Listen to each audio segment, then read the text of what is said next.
हम लोग सीखेंगे कि अगर कोई नॉन सॉल्यूशन दिया जाए तो उससे हम लोग कैसे उसकी मोलैरिटी दूसरे यानी कि अननोन सॉल्यूशन की मोलैरिटी कैसे ज्ञात करेंगे। तो अभी आपने एक नॉन सॉल्यूशन प्रिपेयर किया, लाओ उसको लाओ। एक नॉन सॉल्यूशन ये हमारा क्या है, ऑक्सैलिक एसिड है ना, इसकी जो मोलैरिटी है हमको पता है।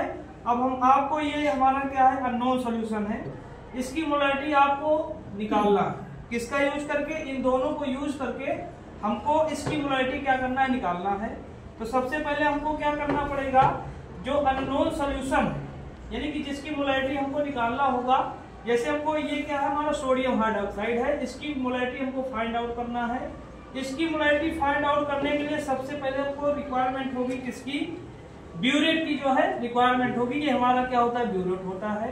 इसमें देखोगे तो रीडिंग इसमें मेंशन है, जो ऊपर लेवल है इसका टॉप लेवल वो कहाँ से शुरू होता है, 0 से शुरू होता है और एंड होता है कहाँ पे, 50 ml तक। इसकी क्वांटिटी कितनी है, 0 से शुरू होता है और 50 ml तक जाता है।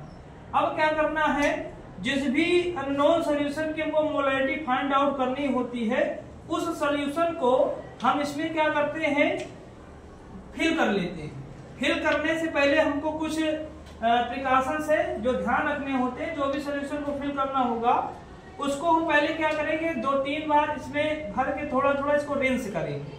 क्या करेंगे, रिंस करेंगे। और नीचे देखो कि इसमें नोजल है, इसको हम ओपन करेंगे और ऊपर से भरेंगे। ऊपर भरने के बाद ये क्या हो जाएगा, नीचे आके गिर जाएगा जो भी होगा।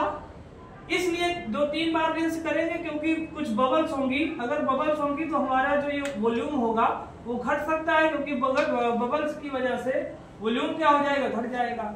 इस वजह से 2-3 बार इसको रिंस कर लेना। अब रिंस करने के बाद हमको क्या करना है, ये ब्यूरेट है, ब्यूरेट स्टेट, इसमें हमको क्या करना है, इसको फंसा देना है ऐसे। और फंसाने के बाद कि जो आगे की प्रक्रिया है,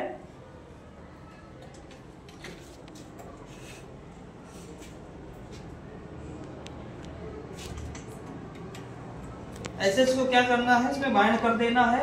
बाइंड करने के बाद हमको ये देख लेना है कि ये इसमें जो भी हमको फिल करना है, जिस भी अननोन सॉल्यूशन फिल करना है उसको इसमें फिल कर लेना है। उधर देखो वो होगी फनल था, फनल वो भी ये फनल है। इसका यूज हम लोग तब करते हैं जब किसी सॉल्यूशन को ट्रांसफर करना होता है। इसको ऊपर हम क्या कर लेंगे, ऐसे लगा देंगे। लगाने के बाद अब क्या करना होगा, नीचे हमको एक व्हाइट कागज रख लेना है। क्या रख लेना, व्हाइट कागज रख लेना है। अब व्हाइट कागज रखने का मोटिव हमारा मतलब क्या होगा, अगर थोड़ा सा भी लीकेज होगा तो यहाँ पता चल जाएगा, क्योंकि हम पूरी क्लियरली के साथ इसको करना है। अगर थोड़ा सा भी इधर उधर होगा तो क्या होगी, कंसंट्रेशन आप सही नहीं निकाल पाओगे। यहाँ पे हम क्या कर लेंगे, कोई कागज रख लेंगे। अब कागज पे क्या होगा, अगर कोई भी ज्यादा अमाउंट या फिर बाहर जाएगा तो वो क्या कर देगा, बता देगा। हमको पहले यही प्रिकॉशन देखना है कि ये जो हमारा ब्यूरेट हो वो लीक ना कर रहा हो। जिस भी सॉल्यूशन को हमको निकालना हो, जैसे हमको सोडियम हाइड्रोक्साइड की कंसंट्रेशन निकालना है तो इसमें हम क्या कर देंगे, फिल कर देंगे। ऊपर से फिल करेंगे कहाँ तक, 0 लेवल तक। ये जो हमारा 0 लेवल ऊपर है यहाँ तक क्या कर देंगे, फिल कर देंगे। फिल करने के बाद अब हमको क्या करना है, मान लो हमको ये क्या है, ऑक्सैलिक एसिड है, इसके साथ हमको टाइट्रेशन करना है। तो यहां से क्या करेंगे, देखो पिपेट, पिपेट ये क्या है, पिपेट है। अब पिपेट के सहारे हम क्या करेंगे, इसमें से इसकी जो क्वांटिटी होती है 25 ml की होती है। यहाँ पर भी क्या है, एक मार्क लगा है, इधर मार्क है। यहाँ तक क्या है, इसका वॉल्यूम देखोगे तो कितना है, 25 ml, इसमें भी मेंशन है। अब क्या करोगे, हमको ये क्या है, इसकी मोलैरिटी पता है, इसको हम क्या करेंगे, सब करेंगे यहाँ इसमें से। और निकालने के बाद 25 ml लेने के बाद हम इसको इस जो हमारा कोनिकल फ्लास्क है इसमें क्या कर लेंगे, ट्रांसफर कर लेंगे। यानी कि 25 ml हमने इसमें क्या किया, शक्कर किया। और शक करने के बाद ये जो हमारा कोनिकल फ्लास्क है इसमें हमने ट्रांसफर कर दिया। इतना कर लेना है। अब ट्रांसफर करने के बाद इसमें हमको क्या करना है, फिनाल्फथैलीन, ये हमारा इंडिकेटर है। अब इंडिकेटर आप जानते हो कब यूज करते हैं, एसिड बेस रिएक्शन का पता करने के लिए। अब क्या होगा, इसमें से जो ऑक्सैलिक एसिड आपने लिया है इसमें हम लोग क्या करेंगे, ऐड करेंगे। अब आप जानते हो ऑक्सैलिक एसिड यानी कि एसिड है, जब उसमें फिनाइलफथालीन इंडिकेटर ऐड करते हैं तो कोई कलर चेंज नहीं आता। क्या चेंज आता है? क्या कोई कलर चेंज नहीं आता है। तो इसमें 2-3 ड्रॉप इंडिकेटर इसमें ऐड कर लेंगे। ऐड करने के बाद यहां तक हमने क्या भर लिया है, सोडियम हाइड्रोक्साइड भर लिया है। अब क्या करेंगे, इसको नोजल को क्या करेंगे, ओपन करेंगे, ड्रॉप वाइज हम लोग क्या करेंगे, इसमें ट्रांसफर करते जाएंगे और एक टाइम इसको हमको क्या करना है, स्टीयर करते रहेंगे, शेकिंग करते रहना ना, यानी कि जो भी ड्रॉप गिरेगी उसको शेक करते रहना प्रॉपर। अब शेक करोगे तो शेक करने के बाद एक ऐसा टाइम आएगा कि इसमें कलर हमारा पिंक कलर, कैसा कलर अपीयर होगा, पिंक कलर अपीयर होगा। अब पिंक कलर यही अपीयर करेगा, इसमें आपने लिया है एसिड और ऊपर से आप क्या ट्रांसफर कर रहे हो, बेस। जब एसिड में बेस मिलेगा तो एक टाइम ऐसा आएगा कि इसमें कुछ जब आप मिलाते रहोगे तो कुछ टाइम बाद आप देखोगे तो यहाँ पर जो एसिड था बेस का अमाउंट बढ़ने की वजह से वो क्या हो जाएगा, बेस मीडियम शो करेगा। अब आपने मिलाया है इंडिकेटर, क्या मिलाया है, इंडिकेटर। अब यहाँ कितना वॉल्यूम इसका न्यूट्रल करने के लिए यूज हुआ उसी को हम लोग क्या कर लेंगे, जो भी रीडिंग आएगी नोट कर लेंगे।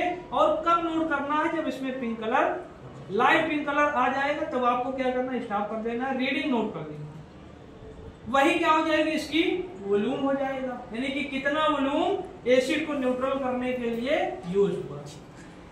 हमको यहाँ से वॉल्यूम पता चल गया, क्या पता चल गया, वॉल्यूम पता चल गया। ऐसे हम 2-3 बार रिपीट करेंगे प्रोसेस, और प्रोसेस 2-3 बार रिपीट करने के बाद जो भी 2 बार सेम आएगा इस पे रीडिंग, वही रीडिंग हम उसका क्या मान लेंगे, V1, यानी कि हमारा क्या हो जाएगा, ये V2 हो जाएगा। वॉल्यूम इसका कितना है, V2, और ये हमारा क्या होगा, जो हमने इसका लिया वो क्या है, V1, क्या है, V1।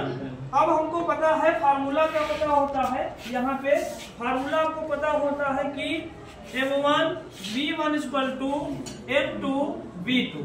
अब ये क्या है, M1 क्या है, ऑक्सैलिक एसिड के लिए है, किसके लिए है, ऑक्सैलिक एसिड के लिए है, और M2 किसके लिए है, NaOH के लिए। अब मुझे बताइए M1 आपको पता था पहले, M1 कितना था, M/20 था, M/20 था। V1 भी इसका पता था कितना, 250 ml में आपने प्रिपेयर किया था।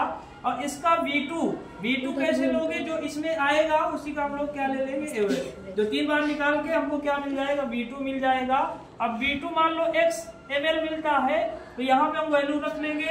अब मुझे बताइए NaOH की मोलैरिटी नहीं मिल पाएगी, क्या यहाँ से हो जाएगा M2 और क्या हो जाएगी M1 V1 अपान क्या हो जाएगा, V2। अब बताओ मोलैरिटी यानी कि अननोन सॉल्यूशन की मोलैरिटी पता कर पाओगे कि नहीं पता कर पाओगे, ठीक, क्लियर है। तो ये हमारा क्या है, अननोन सॉल्यूशन, नोन सॉल्यूशन से अननोन सॉल्यूशन कैसे निकाला जाए, तो उसके लिए हम कौन सा मेथड यूज करते हैं, टाइट्रेशन मेथड। क्या मेथड बोलेंगे इसको, टाइट्रेशन। क्लियर है, बस यहाँ तक है, अब इसको रिपीट करें, बस बंद कर।